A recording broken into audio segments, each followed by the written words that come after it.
Jusqu'à 9h, Good Morning Business. Il est 7h19 et encore un indicateur qui nous rend optimistes ce matin. Vous savez, quand le bâtiment va, tout va. Or, le bâtiment va. Si vous n'allez pas me démentir, Henri Alna-Dufretet, secrétaire général de la Confédération de l'artisanat et des petites entreprises du bâtiment. On est déjà largement au niveau d'avant-crise et on continue à recruter. Hein. Alors, effectivement, il y a beaucoup d'indicateurs qui sont au vert. Alors, largement au-dessus des niveaux d'avant-crise. On est au-dessus, en tout cas. On est au-dessus. Voilà. Je pense que le chiffre qu'il faut peut-être retenir, c'est que sur les 3 premiers trimestres cumulés de 2021 par rapport à 2019, on a une augmentation d'activité en volume de 1,8%. C'est bien. Ce qu'on n'aurait absolument pas imaginé en début d'année. Non. On a oublié 2020. Je préfère vous donner les chiffres par rapport à 2019 parce que 2020 c'est une année tellement atypique. Bon. Et on imagine aujourd'hui, en tout cas c'est dans nos prévisions, que l'on va pouvoir embaucher 26 000 emplois nets dans le secteur de l'artisanat du bâtiment. En plus des 64 000 que vous avez déjà embauchés. Alors les 64 000, ça va concerner l'ensemble de la construction, bâtiments, travaux publics, toutes entreprises confondues. Là je parlais simplement du secteur de l'artisanat du bâtiment. Donc les 540 000 entreprises de moins de 10 salariés vont embaucher cette année très certainement autour de 26 000 emplois nets. Et l'année dernière, en 2020, 19 000 emplois, 18 000 pardon. Donc on voit qu'il y a une vraie dynamique. De temps en temps, on entend dire qu'il y a de la pénurie de main-d'œuvre. C'est pas vrai ? Alors, vous voyez qu'avec ces chiffres, s'il y avait pénurie de main-d'œuvre, on n'arriverait pas à les embaucher. Ouais. Mais on voit qu'on a quand même une difficulté de recrutement. On aurait pu faire encore mieux si on avait pu trouver plus facilement des personnes à recruter. Mais justement, on les trouve où, ces personnes ? Ces 26 000, vous allez les prendre où ? Vous allez les former ? Ce sont des jeunes ? Vous allez les prendre ailleurs ? On va les chercher un peu partout, si vous me permettez. On va essayer de les chercher, évidemment, chez les jeunes. Et il y a des niveaux d'apprentissage qui sont très élevés aujourd'hui. Et donc, ils ont évidemment vocation à rester dans nos entreprises. On va les chercher aussi sur des personnes à Pôle emploi qui sont en reconversion professionnelle, dans des secteurs proches du secteur du bâtiment qu'on peut faire venir. Puis, il y a aussi un turnover classique dans le secteur du bâtiment. On va trouver entre les différentes entreprises.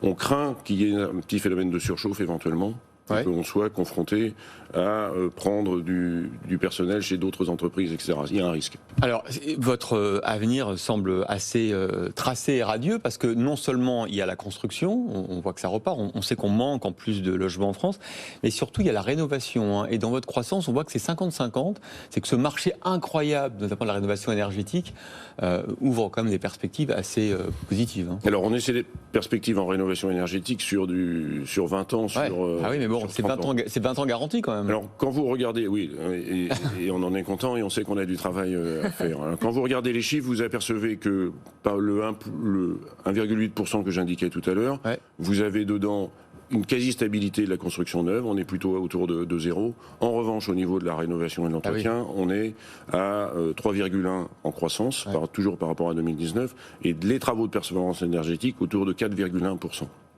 Donc on a une dynamique certaine qu'on va essayer évidemment de maintenir.